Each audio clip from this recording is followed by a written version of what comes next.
Hello and welcome to the Sports Centre YouTube channel. Me and Kyle are back to discuss all the fallout from this weekend's Premier League fixtures. Carlos, how are we doing?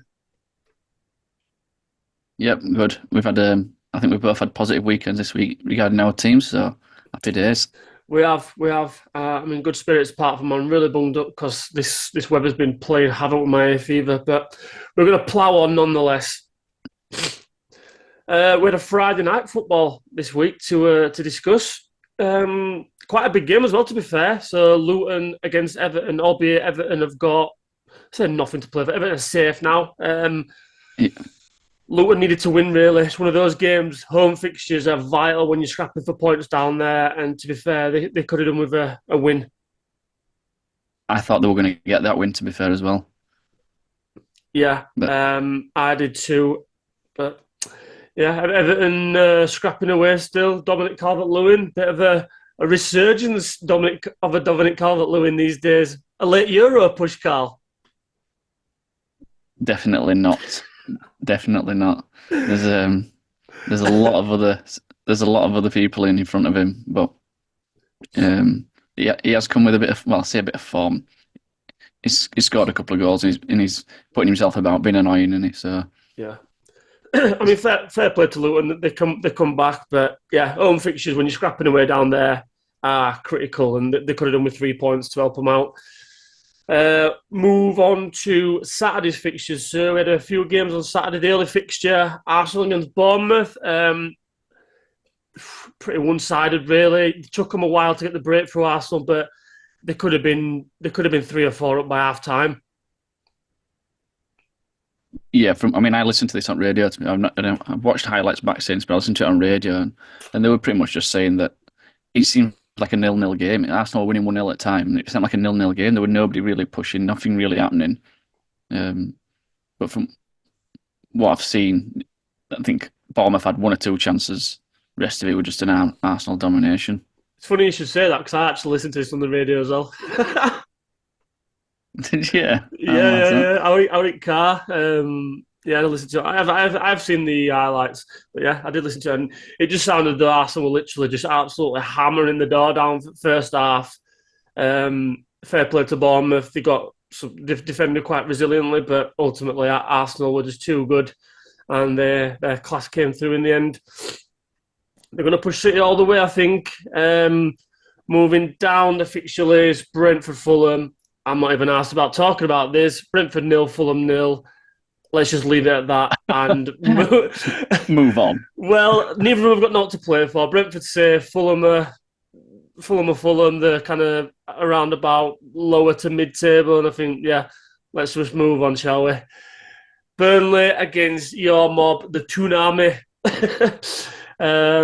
Honestly, I've been saying it for a number of weeks. Obviously, they've had a good run of games at Burnley, um, but they've they came unstuck against us, didn't they? And I was nervous, thinking that we were going to be. I thought they were going to be. Obviously, it was a goal fest to a degree, but I was expecting it a lot more even. I was maybe 3-2, 3-3 sort of game, but we were slow to start. But after that, it was just another domination. did you play 4-4-2 or did you play? We did play 4-4-2. I'm going to say because when I heard the teams come out and I seen Alex on Matchday, like I think you guys are playing 4-4-2 here. Wilson and Isak up front, yeah, Yeah, both yeah, scoring. I mean, bit of a Isak missed a throwback. pen though. He did, but still gets on score sheet. And he's the man at the moment. Still scores. He is. Shout out to Callum Wilson for overtaking Peter Beardsley in Premier League goals for the He, Toon. he's our he's our second all-time top scorer. Yeah, yeah, fair play to him. He's done that in pretty quick succession, really. To say he's not been there that long. So I'm gonna throw it back at you. Late resurgence for England, Carl. For Callum Wilson, I mean, he's I've got. been sarcastic. It's not going to Well, happen. I know you say that, but I mean, it's been confirmed that they're going to have 26-man squads. So there's going to be a few players in there Scores that, goals. He's a penalty. He's a penalty taker. yeah. He's been in when he's been fit. He's been in squad for the last couple of years. So, but I don't think he'll go. If I'm honest, Are we saying that's Burnley I don't done? want him to go either. Yeah, gone. Yeah, I think so too. Speaking of done and gone, Sheffield United against Forest. So Sheffield United at home lost 3-1 to Forest. Yeah, I mean Forest Went 1-0 started. up again. Yeah, went 1-0 up. Forest started really poorly, and they just absolutely folded like a deck of cards. Did Sheffield United? They've conceded 100 goals Yeah. now. Yeah, I think it is a case of the sooner the season can finish, the better for them guys. Couple of good finishes from Hudson Odoi. Yeah, I mean, do you know what? I'm glad you said that actually because I wanted to. That one of the things that I wanted to mention. He had a pretty much a replica chance of the goal that he He did. scored just before, and I think he hit the outside of the He hit the post. post. And then they did the exact same thing again about letting him cut inside. And Bennett, I was like, oh my gosh, you've just got away with one. You've just got away with one, and you just let the guy do exactly what I thought. Where you're not learning. Yeah, you guys need to go down. Learn from your mistakes. Yeah, Yeah, get gone. Get out of our league. Don't come back for a while until they were you've a sorted your poor heads one. out. Forest, that puts them on 29 points now, 3 ahead of Luton. It's a pretty big gap with only 2 games to play. Looks like it's going to be. I think it's the first or second time that all three promoted sides are Yeah. going back down. Yeah. Moving on to the late kickoff on Saturday. So you had Man City absolutely demolished Wolves 5-1, and a one Erling Haaland showed Roy Keane where to stick it. League Two player. Eh?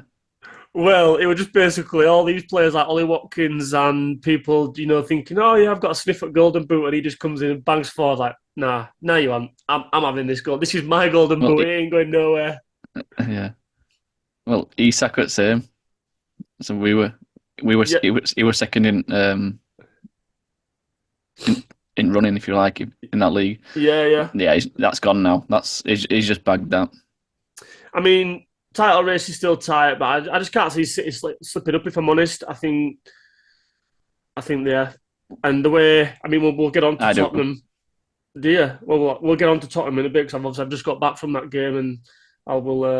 I can't see them doing all against City to be fair. But today's fixtures then, so we had Brighton against Villa. I ain't seen any of these fixtures to be fair, but very very funny team Brighton, very funny team, and Villa, doing the best to. Hot and cold.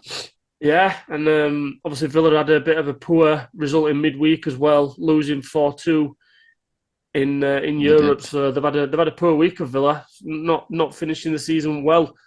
Um, But Tottenham are letting them off though, aren't they? Tottenham are letting Villa off, so they've got that. I think they've got that fourth cemented now. To be honest. yeah. Well, moving on to we'll get to Spurs in a sec. So we had Chelsea against West Ham, nice London derby, and absolutely demolished them by the looks of it. Like I say, I've not seen it, but I mean 5-0. Dreadful defending. Oh, dreadful defending from West Ham. Really Horrendous. Jared Bowen hit bar 3 times. honest. Unlucky. You know, yeah. I mean, one was slightly deflected, other two were just proper unlucky. And you felt for him, but still, West Ham defence dreadful, Yeah. horrendous. Have you seen Moyes' comments after the game? I've not know. Basically, I don't exactly know the what the reporter said, but it was something along the lines of you conceded a lot more goals this season than last season. Is anything? Can you put your finger on why? And he just turned around and went Declan Rice. Did he? Yeah, Did he really? literally just came out of it. Did no buttering it up or all like that. Just went straight in and just went Declan Rice, and then just said, we've lost one of the best midfielders in English football.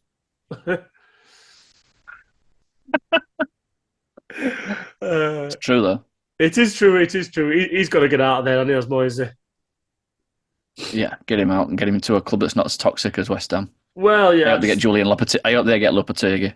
I hope they get Lopetegui because I just want to see these West Ham fans like be careful what you wish for type thing. Chelsea, you're sneaking up the table. Mate, they're only a couple of points behind us. Well, I'm just looking at the table now. So yeah, 2 points behind in seventh. Obviously, Man U play tomorrow against Palace. They're on equal points. At Yeah. Palace, tricky game that. Well, you say that, but I've just read that Harry Maguire's ruled out, and they've got literally no fit centre halves. Good. I hope Elise and Eze run them riot. Right, so we'll move on to the last fixture of today. Save the best till last. Liverpool against Spurs. And do you know what? I'd say I went to the game, passed the ball well. Spurs, they keep the ball for the first 10 minutes. I was sat there with Adam like, we've had a bloody touch ball here, us. But we were talking about like Burnley being so naive in this league. Yeah. Big Ange, mate, so naive.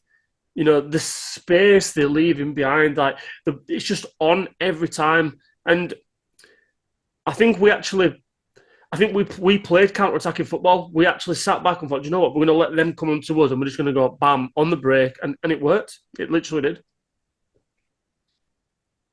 Yeah, I've seen goals, and we fought. You were 4-0 up as well, weren't Four you? 0 up, yeah. We bloody had a bit of a wobble. I don't know what it is, but seem to concede and we have a wobble, and also I don't know if it was coincidental, but it came in at a time when we were making subs as well, and I don't know whether like the team just got a bit disjointed or what, but yeah, Richarlison came on, absolutely ate that knobhead. Yeah, I'm not a big fan of him, to be honest, but Ah. he knows what onion bag is. He And do you does. know He what, comes mate? up with. I'm surprised he didn't start. Like my dad was saying, he said, I can't believe, like, because obviously Liverpool fans hate him. One because he's a dick, and one because he's ex-Everton as well. Everton. Yeah, yeah. So he's never welcome back at Anfield, and it's to be fair, he's scored last 2 seasons there. So I was very surprised that he didn't start him. But Yeah. Plus, he's yeah, got proper shit tattoos on his back. Have you seen him? He's got a tattoo of himself on his back. The like prick. Leroy Sané. I don't know, but he wants to shoot his artist. It's dreadful. Yeah, Leroy Sané's got one of them celebrating a goal. But yeah, good result for us. 4-0 up. Disappointing to lose them 2 goals. Alisson were absolutely screwing with defenders.